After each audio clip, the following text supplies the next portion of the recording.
کاش ہماری صبحیں کبھی اپنے مالک کے نام ہو جائیں، کاش کے صبح۔ حضرت ابو الحسن رحمۃ اللہ تعالی علیہ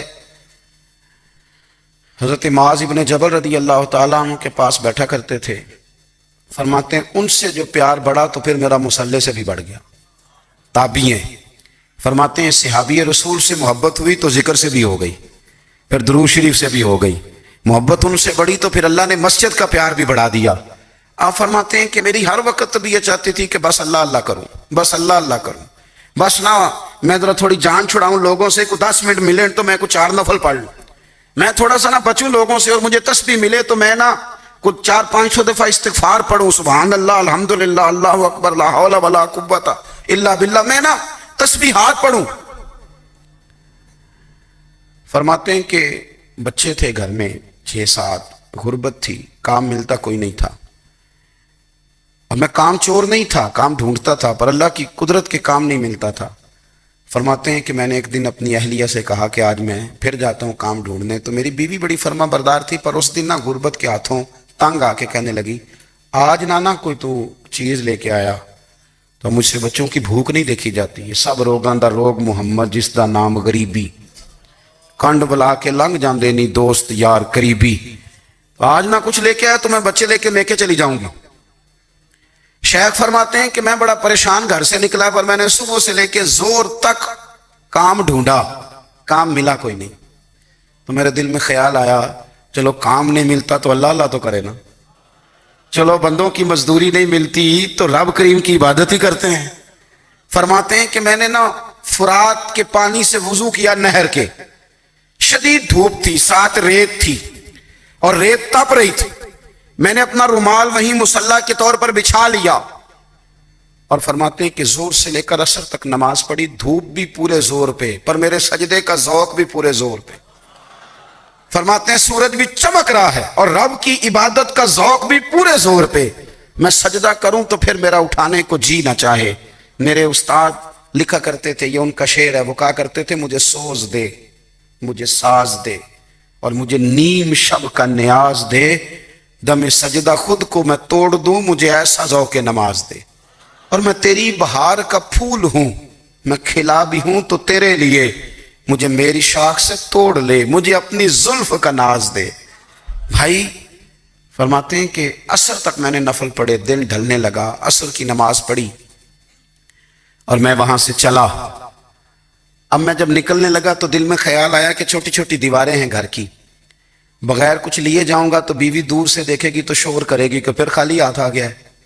کہتے میں نے اپنے اسی رومال میں جس پہ میں نے نماز پڑھی تھی نا، رومال میں کیا کی دے پنجابی جسافہ کہتے ہیں، اسی میں نا میں نے کچھ ریت بھر لی کہ وہ دور سے دیکھے گی تو سمجھے گی کچھ لے کے آیا ہے، چلو جا کے اسے بتا دوں گا کہ آج پھر مزدوری نہیں ملی۔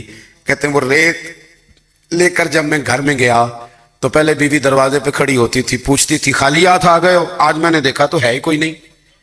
فرماتے ہیں میں اندر داخل ہوا، سلام لیے، کونے میں نے وہ رومال رکھ دیا اور میں نے آواز دی کہ بھلی مانس کہاں ہو؟ تو وہ کہنے لگی آپ منہ ہاتھ دھو لیں، میں روٹی لے کے آئی۔ میں نے کہا روٹی کہاں سے آ گئی؟ یہاں تو کئی دنوں کے فاقے، تو کئی دنوں کی غربت ہے، یہاں تو اس گھر میں تو فقیری ہے۔ فرماتے ہیں کہ وہ روٹی لے کے آئی اور اس وقت کی جو موجودہ نعمتیں تھیں، سمجھ لیں سلاد، اچار، ہر چیز ساتھ لائی۔ میں نے کہا کہ بچے کہاں گئے؟ کہنے لگی وہ کھانا کھا کے کھیلنے گئے، آپ کھانا کھا لیں آ جاتے۔ کھانا اس نے چن دیا۔ میں نے حیرت انگیز لہجے میں ساری نعمتیں اپنے دسترخوان پہ دیکھ کر کے بیوی سے پوچھا یہ کہاں سے آیا کھانا؟ بچوں کو تو نے کہاں سے کھانا کھلایا؟ یہ سارا کچھ کیسا ہے؟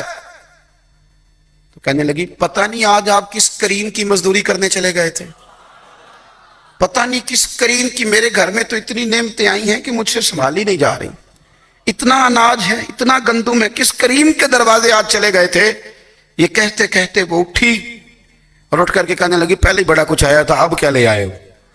اور جا کر کے نا اس نے وہ ریت والا رومال کھولا، کہنے لگے میں تو لے کے آیا تھا ریت، تو میرے رب نے اسے بھی سونے اور ہیرے بنا دیا تھا۔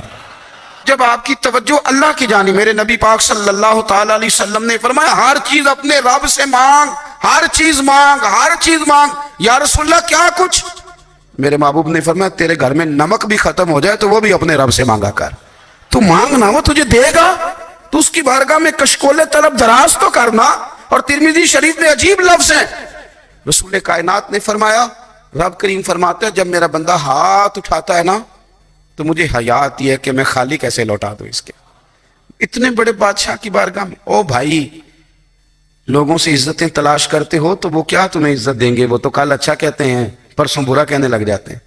لوگوں کے سامنے گڈ بک میں آنا چاہو گے تو وہ تو سویرے تمہارے بارے میں کچھ کہیں گے، شام کچھ اور کہیں گے۔ اپنی روحانی زندگی آباد کریں، اپنے مسلح کو وقت دیں، اور دنیا سے چھپ کر اس موبائل کو بند کر کے اور اپنے آپ سے بھی چھپ کے اور تنہا ہو کے چھپا کے سارا کچھ اپنے آنسو اپنے رب کی بارگاہ میں پیش کریں، اس کے حضور حاضری دیں۔ سنو نا ترمذی کی حدیث، اور اسے یاد رکھنا، نبی پاک علیہ السلام نے فرمایا اپنے دکھ لوگوں کے سامنے نہ بیان کرنا، سیٹھوں نوابوں کو نہ بتاتے پھرنا، دنیا داروں کے سامنے جا کے نہ رونا کہ میں تکلیف میں ہوں۔